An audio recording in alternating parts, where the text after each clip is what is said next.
Bonjour à tous, bienvenue sur CLTV pour C'est l'écho. Nous vous proposons aujourd'hui un numéro un peu spécial, délocalisé.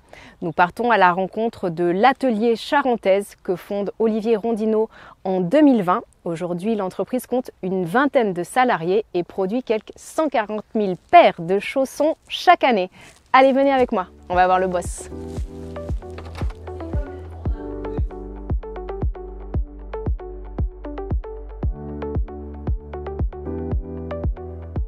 Olivier Rondineau, merci de nous recevoir chez vous. Ravi.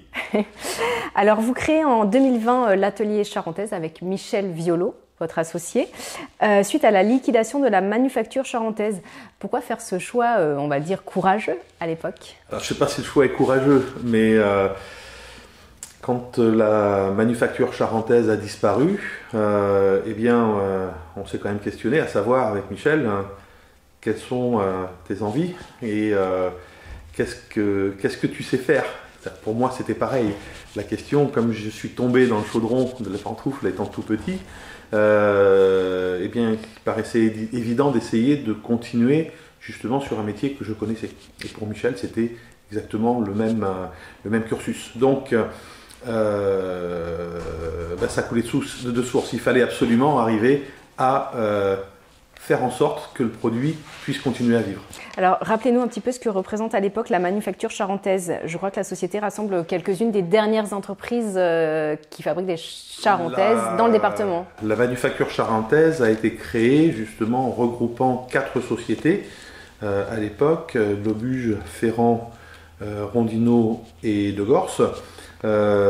Justement sur le principe de dire on va regrouper ce qui reste de la pantoufle en Charente, tout au moins ceux qui fabriquaient des charentaises cousure tournée, pour protéger le savoir-faire. Voilà.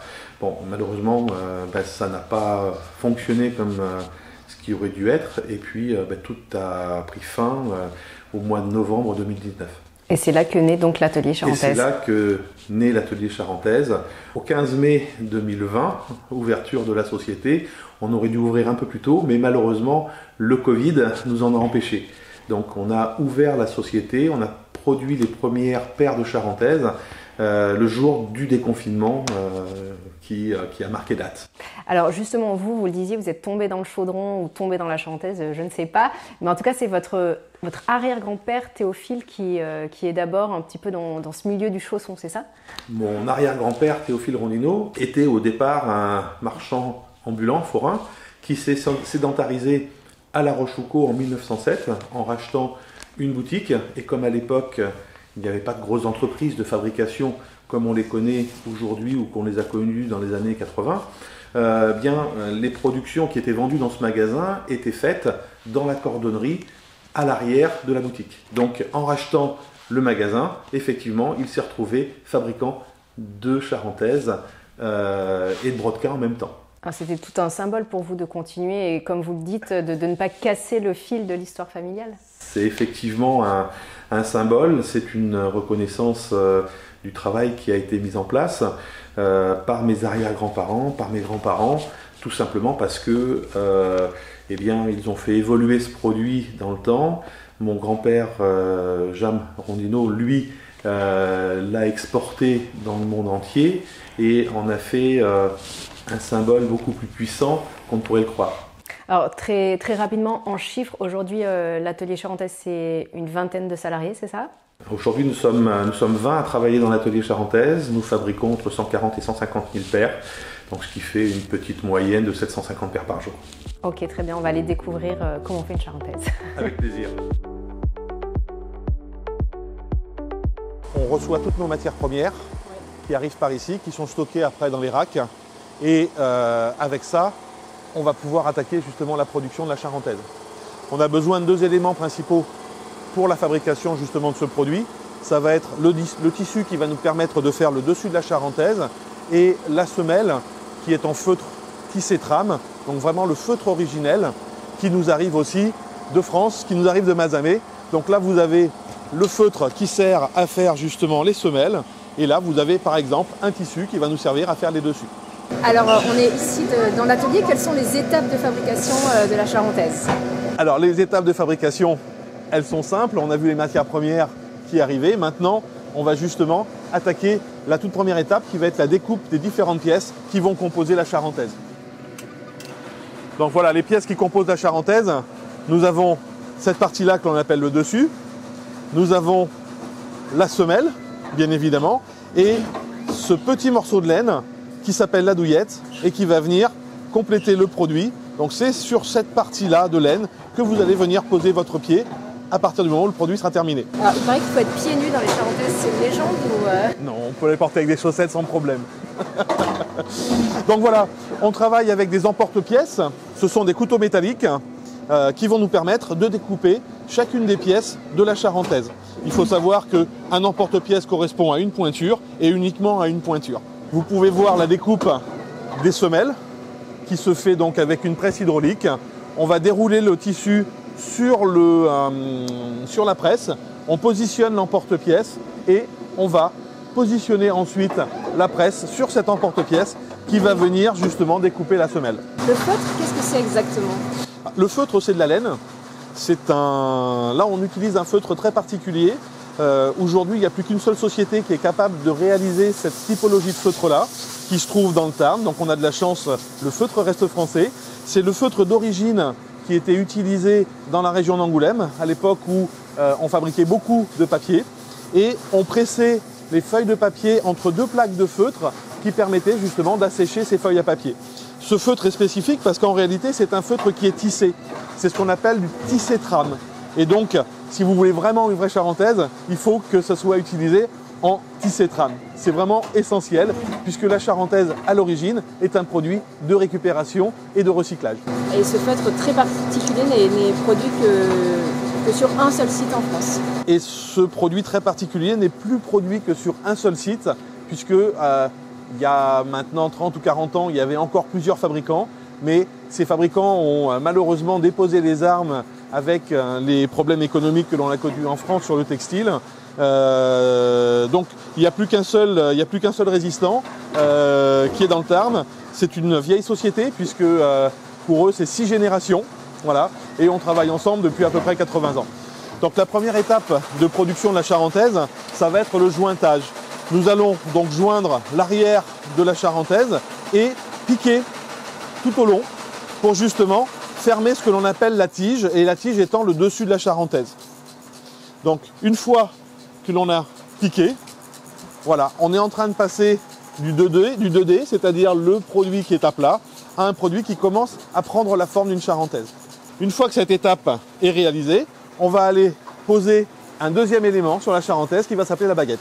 Donc nous voici sur la troisième étape, le bordage. Nous allons poser un galon, une ganse, tout autour du pied. Voilà, donc ça se fait avec des machines à coudre très particulières bien évidemment, mais qui sont du matériel moderne par rapport à ce que vous allez voir tout à l'heure. Et la ganse va être posée tout autour pour nous donner ce résultat. Cette chaîne de production, pour l'instant, est, j'allais dire, valable pour la totalité des entreprises qui fabriquent des pantoufles. On n'a rien inventé. Ce que l'on va voir maintenant, c'est l'ADN de la charentaise et c'est justement ce que l'on appelle le cousu retourné. Là, nous sommes sur le cousu retourné. C'est ce qui aujourd'hui nous vaut une indication géographique protégée. Si vous n'avez pas les machines et le savoir-faire, ça va être compliqué de pouvoir défendre justement cette indication géographique. Pour être partie prenante sur cette indication géographique, nous avons besoin de 3 éléments. Déjà, géographiquement, d'être placé en Charente-Périgord. Deuxièmement, de travailler sur une semelle en feutre. Et troisièmement, de construire le produit en cousu retourné. Nous sommes donc arrivés à la dernière étape de la production. On va retourner le chausson pour le mettre dans son sens d'utilisation. Donc pour ça, on utilise cette petite machine qui s'appelle la chèvre. Voilà. On va d'abord retourner à la main le talon du produit et ensuite se servir de cet instrument pour retourner la charentaise en totalité. Même les gens chez nous travaillent en charentaise.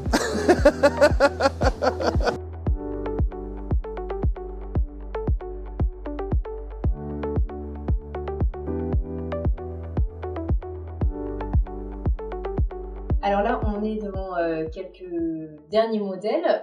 Qu'est-ce qu'ils imaginent les Charentaises? Les motifs, les couleurs? Le motif, alors c'est moi pour ma part. Et tout ce qui est après, en fonction des produits, c'est plus en fonction des tendances, tout ce qui touche l'ameublement, tissu d'ameublement. Ça, c'est la nouvelle collection vacante qu'on présente actuellement. 2023. 2023, tout à fait. Qui sera disponible à partir dans les magasins à partir du mois de juillet jusqu'à la fin de l'année. Je note qu'il y a même la charentaise léopard. Tout à fait, il y a toujours la fan léopard, donc non, c'est un classique pur. Alors qu'est-ce qui vous plaît dans les charentaises, vous connaissez? Ah, c'est super confortable. J'ai découvert ça il y a 2 ans chez un copain qui vendait des chaussures. Et depuis, voilà, j'adore les charentaises. C'est super confortable. Je fais le plein pour mon fils et ma fille. Alors vous avez pris des modèles assez classiques, écossais. J'aime la couleur. Donc il y a de tout. Hein. On n'a que l'embarras du choix. Question, est-ce que la charentaise est tendance aujourd'hui? La charentaise a toujours été tendance. Simplement, c'était, on va dire, les personnes un peu plus âgées qui portaient ça il y a quelques années encore. Mais au jour d'aujourd'hui, vous avez même les jeunes qui mettent ça, et c'est-à-dire, en fin de compte, qui copient leurs grands-parents. Nous avons aussi pour rôle de défendre ce savoir-faire, et c'est une des raisons aussi pour laquelle, eh bien, on accueille des personnes qui viennent et on fait visiter l'atelier pour leur montrer que d'abord le produit est bien fabriqué ici, mais surtout leur expliquer les techniques de fabrication, parce que nous sommes dans les derniers artisans restants en ayant la capacité justement de pouvoir montrer cette technique. Alors, est-ce que la charentaise s'exporte aujourd'hui? Au jour d'aujourd'hui, elle représente quoi, on va dire 4% actuellement de notre production à nous. 4%, après, cherche qu'à développer.